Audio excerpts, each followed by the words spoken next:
Hello friends, அடுப்பங்கரை நம்ம வீட்டு சமையலில் இன்றைக்கி ஒரு அருமையான சுண்டவத்தல் காரக்குழம்பு வைக்கிறது எப்படின்னு பார்க்க போகிறோம். வாங்க வீடியோக்குள்ளே போகலாம். வீடியோக்குள்ளே போகிறதுக்கு முன்னாடி முதல் முறையாக நம்ம சேனலை பார்க்குறவங்க சப்ஸ்கிரைப் பண்ணிக்கோங்க, மறக்காமல் பெல் பட்டன் அழுத்தி விடுங்க. வத்த குழம்பு வறுத்து அரைச்சி செய்ய போகிறோம். அதுக்கு ஒரு 4 ஸ்பூன் தனியா, ஒரு 6 காஞ்ச மிளகா, 1 ஸ்பூன் கடலைப்பருப்பு, 1 ஸ்பூன் துவரம்பருப்பு, 1/2 ஸ்பூன் ஜீரகம், ஒரு 1/4 ஸ்பூன் மிளகு, சும்மா 2 வெந்தயம், 2 உளுந்து, ஒரே ஒரு கருவேப்பிலை. இதை நம்ம ஒரு 1/4 ஸ்பூன் எண்ணெய் ஊற்றி இப்போ வறுத்து எடுத்துக்க போகிறோம். ஒரு 1/4 ஸ்பூன் நல்லெண்ணெய் ஊற்றிருக்கேன். அதில் இந்த துவரம்பருப்பையும் கடலைப்பருப்பையும் சேர்த்துக்கிறேன். மிளகு வெந்தயம் சேர்த்துக்கிறேன். அடுப்பை நல்லா மீடியம் ஃப்ளேமில் வச்சு நல்லா ஒரு பொன்னிறமாக ஆகிற அளவுக்கு இதை வறுக்கணும்.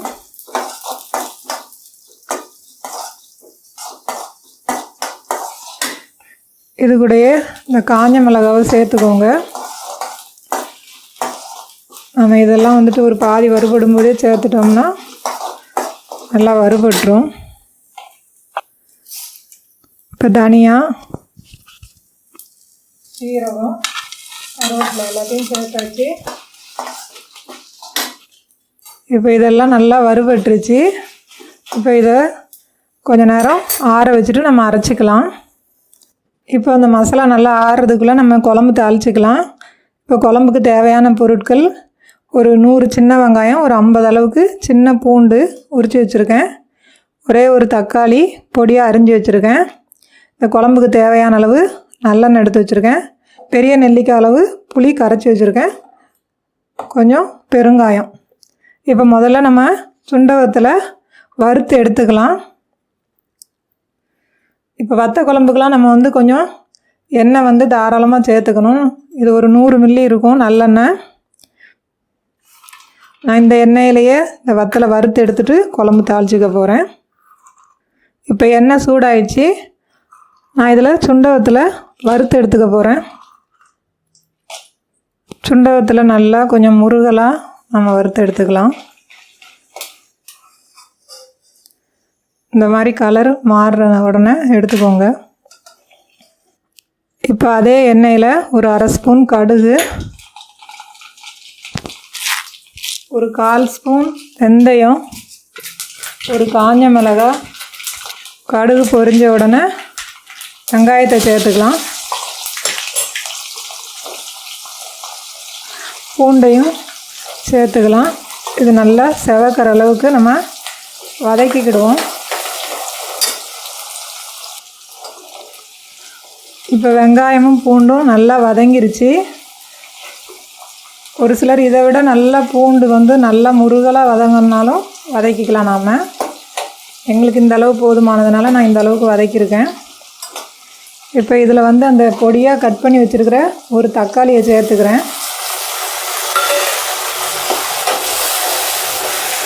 தக்காளி இல்லாமையே நிறைய பேர் வத்த குழம்பு வைப்பாங்க. இப்போ நம்மளுக்கு தக்காளி சேர்க்கும்போது கொஞ்சம் குழம்பு கொஞ்சம் நல்லா இதுவாக தாராளமாக கிடைக்கும். அதனால் நான் ஒரு தக்காளி சேர்த்துக்கிறேன். டேஸ்ட்டும் கொஞ்சம் நல்லாயிருக்கும். ஒரு கருவேப்பிலை சேர்த்துக்கிறேன். இப்போ இந்த குழம்புக்கு தேவையான அளவு உப்பு சேர்த்துக்கிறேன். இப்போ நல்லா வதக்கி விட்டுக்கலாம். இப்போ நம்ம வறுத்த பொருள்லாம் ஆறின உடனே இந்த மசாலா கொஞ்சம் மஞ்சத்தூள் சேர்த்து நான் அரைச்சி எடுத்துருக்கேன். இப்போ தக்காளி நல்லா வதங்கிருச்சு. நம்ம இந்த அரைச்சி வச்ச மசாலாவெல்லாம் இதில் சேர்த்துக்க போகிறோம். அதுக்கு முன்னாடி இந்த குழம்புக்கு தேவையான அளவு பெருங்காயத்தூள் சேர்த்து லைட்டாக வதக்கி விட்டுக்கலாம். அப்புறம் இந்த குழம்புக்கு தேவையான அளவு இந்த புளி கரைச்சி வச்சுருக்கோம். அந்த புளி தண்ணியும் நம்ம இதில் சேர்த்துக்கிறோம்.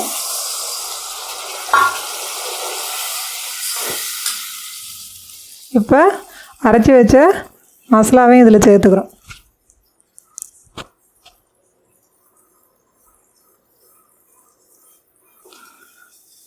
இன்னும் கூட குழம்பு கொஞ்சம் நம்மளுக்கு நல்லா திக்காக வேணும்னா இந்த மசாலா கூட 2 சின்ன வெங்காயமும் தக்காளியும் வதக்கி சேர்த்து இதில் அரைச்சி சேர்த்தோம்னா இன்னும் கூட கொஞ்சம் நம்மளுக்கு குழம்பு வந்து அதிகமாக கிடைக்கும். இப்போ இந்த குழம்புடைய திக்னஸ் எந்த அளவுக்கு தேவையோ அதுக்கு நான் அந்த மிக்ஸி ஜாரையும் அலசி அந்த தண்ணியை சேர்த்துருக்கேன்.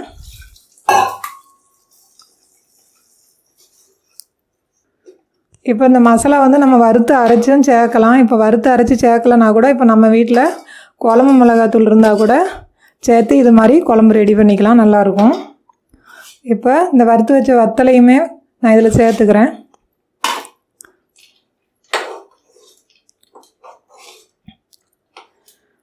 கலர் அதிகமாக வேணும்னு நினைக்கிறவங்க கொஞ்சம் காஷ்மீரி சில்லி போட்டுட்டிங்கன்னா கலர் வந்து நல்லா அதிகமாக இருக்கும், கலராக இருக்கும். இது வறுத்து அரைச்ச மசாலானால கொஞ்சம் கலர் கம்மியாக தான் இருக்கும்.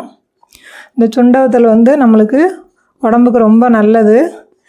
அதுவும் சுண்ட வத்தலோட பூண்டு சின்ன வெங்காயம்லாம் சேர்த்துருக்கும்போது இன்னும் நம்மளுக்கு நல்லது. இந்த சுண்ட வத்தல் வந்து வயிற்றில் இருக்கிற பூச்சிகளெல்லாம் அழிக்கக்கூடிய தன்மை உள்ளது. அதனால் நம்ம வந்து ஒரு மாதத்தில் ஒரு நாளாவது இந்த மாதிரி வத்த குழம்பு வச்சு சாப்பிட்லாம். சுண்ட வத்தலையும் செய்யலாம், மணத்தக்காளி வத்தலும் போட்டால் இன்னும் குழம்பு இன்னும் நல்லா டேஸ்ட்டாக தான் இருக்கும். இப்போ நம்ம இந்த குழம்பு ஒரு 10 நிமிஷம் இல்லைன்னா ஒரு 1/4 ஹவர் அளவுக்கு நம்ம காய விட்டால் குழம்பு ரெடி ஆகிடும். ஒரு சிலர் இந்த குழம்புல வந்து வெல்லம் சேர்ப்பாங்க. மெயினாக இந்த குழம்புக்கு வத்த குழம்புனாலே வெல்லம் சேர்ப்பாங்க. அப்போ தான் இந்த காரத்தை புளிப்பெல்லாம் பேலன்ஸ் பண்ணும். இப்போ நான் வந்து இதில் வந்து வெல்லம் சேர்க்கலை. இந்த இனிப்பு சுவை ஒரு சிலருக்கு பிடிக்கும், ஒரு சிலருக்கு பிடிக்காது. அதனால் நான் வெல்லம் சேர்க்காமலே இந்த குழம்பு ரெடி பண்ணுறேன். இப்போ நல்லா சூப்பராக இந்த வத்த குழம்பு ரெடி ஆகிடுச்சு. நல்லா மேலே எண்ணெய்லாம் பிரிஞ்சு வந்துடுச்சு. நம்மளுக்கு இந்த அளவுக்கு ரெடியான போதுமானது. இந்த குழம்பு செஞ்சு பாருங்கள், சூப்பராக இருக்கும். இது மாதிரி வத்த குழம்பு செய்யும்போது உடலுக்கும் நலமானது. நீங்களும் செஞ்சு பார்த்துட்டு எப்படி இருக்குன்னு கமெண்ட்ஸில் சொல்லுங்கள். உங்கள் ஃப்ரெண்ட்ஸோடு ஷேர் பண்ணுங்கள். இது மாதிரி ஒரு நல்ல ரெசிபியோட அடுத்த ஒரு வீடியோவில் சந்திப்போம். நன்றி, வணக்கம்.